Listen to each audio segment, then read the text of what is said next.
Assalamualaikum warahmatullahi wabarakatuh. Perkenalkan, nama saya Maulidia Debi Denasti.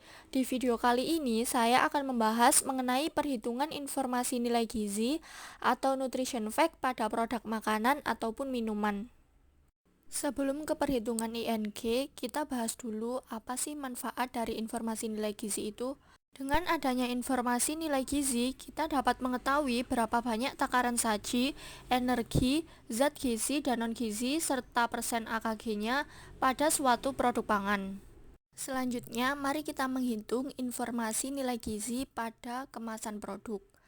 Langkah perhitungan informasi nilai gizi untuk semua jenis produk adalah sama, dan pedoman dalam perhitungan informasi nilai gizi yaitu mengacu pada Perkap BPOM nomor 22 tahun 2019, serta untuk produk UMKM ada tambahan pedoman yaitu Perkap BPOM nomor 16 tahun 2020. Nah, di video kali ini saya akan memberikan contoh perhitungan informasi nilai gizi pada produk es krim dan kerupuk udang. Pertama, perhitungan informasi nilai gizi pada produk es krim. Langkah pertama yaitu mencari takaran saji produk. Takaran saji ini dapat dilihat di lampiran 2 Perkap BPOM nomor 22 tahun 2019. Dan untuk produk es krim, takaran sajinya sebesar 50 sampai 100 ml. Dan di sini saya akan mengambil permisalan takaran saji yang digunakan yaitu sebesar 90 ml. Langkah yang kedua yaitu menghitung jumlah sajian per kemasan. Setelah diketahui takaran sajinya sebesar 90 ml dan berat bersih satu kemasan sebesar 473 ml, maka jumlah sajian per kemasan yaitu berat bersih dibagi takaran sajinya. Hasilnya 5,256. Kemudian dilakukan pembulatan sesuai pada lampiran 1 Perkap BPOM nomor 22 tahun 2019 sehingga didapatkan 5 sajian per kemasan.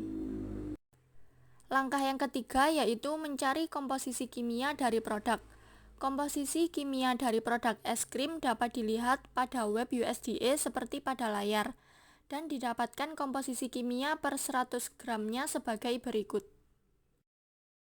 Langkah yang keempat yaitu menghitung komposisi kimia per saji dengan rumus sebagai berikut. Contohnya, untuk jumlah protein per takaran saji yaitu 90 dibagi 100 dikali 5,56 hasilnya 5,004. Kemudian dilakukan pembulatan. Oh iya, perlu diingat juga ya, untuk hasil perhitungan yang hasilnya desimal ini adalah yang digunakan untuk ke perhitungan selanjutnya.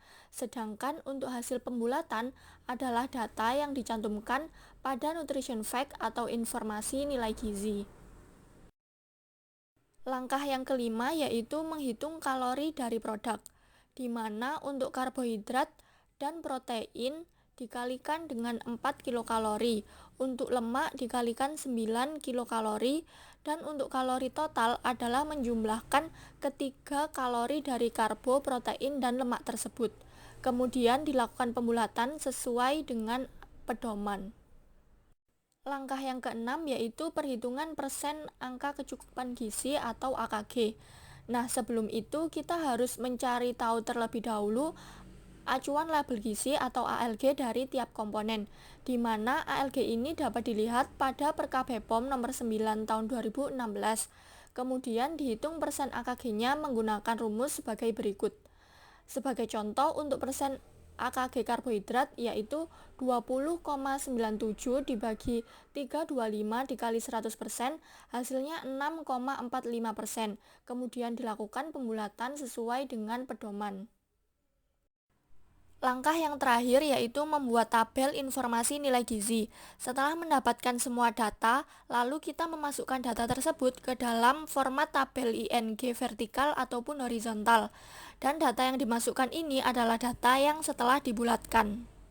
Selanjutnya, mari kita coba menghitung produk kerupuk udang, di mana produk kerupuk udang ini termasuk ke dalam produk UMKM. Langkah-langkah perhitungan ING-nya sama dengan sebelumnya.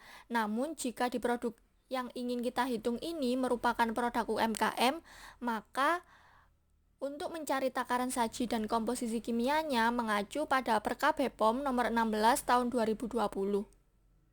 Pertama, mencari takaran saji dari produk, dan kita ambil permisalan takaran sajinya sebesar 30 gram. Kedua, menghitung jumlah sajian per kemasan dan didapatkan hasil sebagai berikut. Kemudian yang ketiga, mencari komposisi kimianya yang tertera pada lampiran 1 per KB POM nomor 16 tahun 2020.